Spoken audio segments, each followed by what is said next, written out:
தீயும் வேலனும் வலது காலை எடுத்து வச்சு வீட்டுக்குள்ள வர்றாங்க. ஐயநாதன் சொல்றாரு, வாங்க மாப்பிள்ள வந்து உட்காருங்க. பாட்டி சொல்றாங்க, முதல் முறையா உங்களை மாப்பிள்ளையா நினைச்சு கூப்பிட்டு இருக்கோம். சடங்கெல்லாம் இருக்குல்ல டீ வேண்டாம், மீனாவும் வீட்டுக்கு வந்துடட்டும், இன்னொரு நாள் நம்ம கொண்டாடிக்கலாம். சேரன் சொல்றாரு, இதுல என்ன இருக்கு சக்தி, எப்படி இருந்தாலும் வரதானே போறா, இருக்க சந்தோஷத்தை நம்ம கொண்டாடுறதுல தப்பே இல்லையே.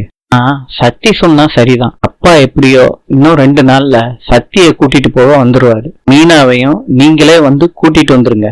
இந்த வேலனே கூட்டி வந்து விட்டுருவான். அப்புறம் 2 குடும்பமும் சந்தோஷமா இருப்போம். இல்ல உங்க அப்பா வருவாங்கன்னு நீங்க நினைக்கிறீங்களா?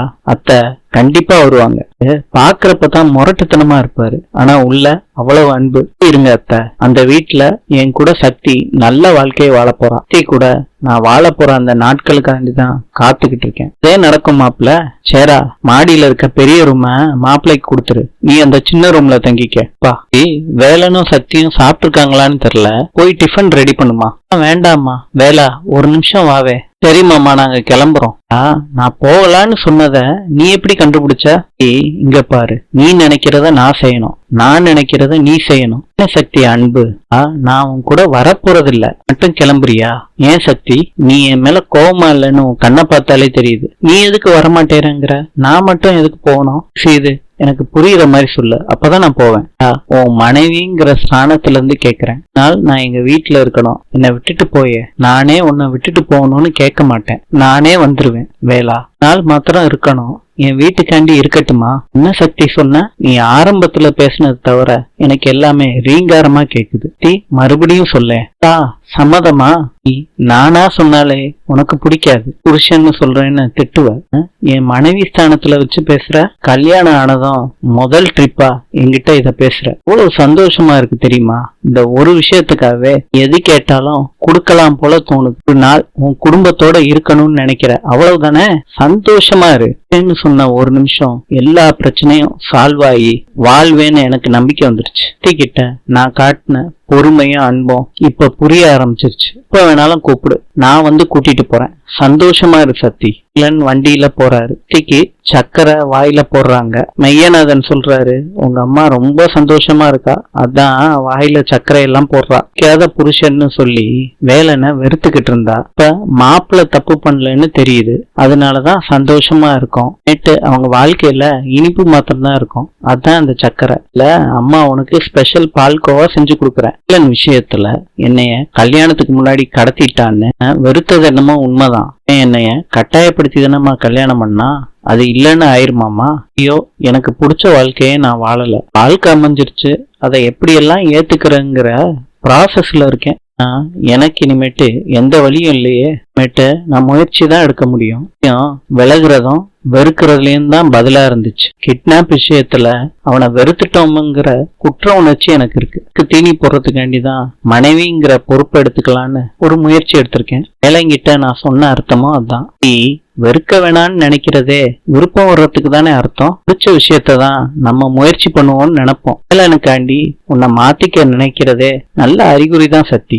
இல்லம்மா, வேலை நல்லவன் தான், நல்லவரை கல்யாணம் பண்ணி வைக்கணும்னு தான் நாங்களும் நினைச்சோம். கட்டாயப்படுத்தி கல்யாணத்தை நடத்தி இருந்தாலும் நாங்க நினைச்ச மாதிரியான நல்ல வாழ்க்கை தான் சக்தி. வேலனை நாங்க ஏத்துக்கிட்டதா நீ நினைச்சு பழகு, அதான் நாங்க பார்த்து வச்ச மாப்பிள்ளையா வேலனை நீ ஏத்துக்க ஆரம்பிப்ப. என் விஷயத்த விடுங்க, வேலனை ஏத்துக்கிறேனோ இல்லையோ இது விதி விட்ட வழி. நம்ம குடும்பத்தை கஷ்டப்படுத்துற அந்த பிரகாஷ விட போறதில்ல. அவனை வேற வழியில பாத்துக்கலாம் சக்தி. ஒரு நாள் தங்குனதா சொல்லி ஒரு சில போட்டோஸ் எல்லாம் வச்சிருக்கான், மாப்பிள்ளைக்கும் சிவபதி வீட்டுக்கும் அனுப்பிடுறதா சொன்னான். இதுல தலையிடாம இரு, உன் வாழ்க்கை கண்டிதான் நான் பொறுமையா இருக்கேன். கடத்தினது உண்மைதான். ஓவர் நைட்ல வேலைன்னு நினைச்சு அடியாளுகளோட கட்டுப்பாட்டுல இருந்தது உண்மைதான். அங்க எதுவுமே நடக்கலமா. அதன் சொல்றாரு, அத நீ சொல்லி நாங்க தெரிஞ்சுக்கணும்னு எந்த அவசியமும் இல்ல சக்தி. அவன் சீட் பண்ணி போட்டோ எடுத்திருக்கான், காட்டுவேன்னு பயமுறுத்துறான், நெட்ல போடுவேன்னு பயமுறுத்துறான். அவன் சீட் பண்ணி கூட நெட்ல போட முடியாது, அவன் பக்கத்திலே வரலப்பா. ஏதோ மிரட்டி பொய் சொல்லியிருக்கான். வர சொல்லுங்க, இந்த சக்தியோட சுயரூபம் என்னன்னு நாளைக்கு புரிஞ்சுப்பான். அவனா நம்மளான்னு பாத்துருவோம், வர சொல்லுங்கப்பா. வேலையும் கூட இருந்து வேலை மாதிரியே பேசுறாங்க. நான் சீரியஸா தான்மா சொல்றேன். அம்மாவும் சீரியஸா தான் சொல்றா. பேசினதுதான் உன் புருஷன் பேசின மாதிரியே இருந்துச்சு. சக்தி மிஸ்டர் சக்தி வேலா மாறிட்டா. பிரகாஷ வர வைக்கிறேம்மா, என்னன்னு பாத்திரலாம். சாமிகளுக்காண்டி சிவபதி வீட்டுல எல்லாரும் வாசல்லே வெயிட் பண்றாங்க. சிவபதி சொல்றாரு, சுவாமி எங்க வீட்டுக்கு வர புண்ணியம் பண்ணிருக்கணும். அங்க சாமி. பஞ்சோதி கேக்குறாங்க, சுவாமி உங்களுக்கு பாத பூஜை பண்ணலாமா? சிஷ்யர்கள்லாம் சொல்றாங்க, ரொம்ப நாளா சாமி இதெல்லாம் பண்ணிக்கிறது இல்ல. சாமி சொல்றாரு, என்னோட படைப்புல சரி தவறு எல்லாமே ஒண்ணுதான். படைப்போட ரகசியம் புரிஞ்சவங்களுக்கு இதுவும் புரியும். நீக்கணும் சாமி, ஜோதிக்கு சாதாரணமான விஷயமே புரியாது. அத உள்ள கொண்டு போ. உங்களால எம்பி மனைவிக்கு எல்லாமே புரிய வேணாமா சிவபதி? நீ எம்பியா? நானா? கண்டன் சொல்றார். சாமி உள்ள வாங்க. அப்புறம் சொல்றாரு மாவட்டத்துக்கிட்ட, ஐயாவுக்கு சீட்டு கன்ஃபார்ம்னு சாமிஜியே சொல்றாரு. முடியல, தலையெழுத்தே மாறிடுச்சே, வாங்க போலாம். பாருங்க சாமி. இன்னரசு சொல்றாரு, வருங்கால எம்பி மானா நானு, கேட்கவே கெத்தா இருக்கு சாமி. சாமி நீங்க என்ன சாப்பிடுறீங்கன்னு எனக்கு தெரியாது, அறிவு கெட்டின எல்லாத்தையும் சமைக்க சொல்லிட்டேன் சாமி. இன்னைக்கு இளநீர் மாத்திரம் கொடுத்தா போதும், பசிக்கிறப்ப என்ன தோணுதோ அதை சொல்லுவாரு, பரிமாறுங்க. சொல்றாரு, சாமிஜி நீங்க சிவபதி ஐயாவை ஏதோ ஒரு முக்கியமான விஷயமா சந்திக்க வந்ததா இருந்து எல்லாருமே வர்றதா இருந்தாங்க. நான் கொஞ்சம் நிறுத்தி வச்சிருக்கேன். ஏன் நான் வர சொல்லலையே, நீயே வந்த. பதி அரசியல்ல உன் ஆளுமையை காட்ட வேண்டிய நேரம் வந்துருச்சு. இன்று கியூபாவின் நாணயம் பிசோ. நாளை சந்திப்போம்.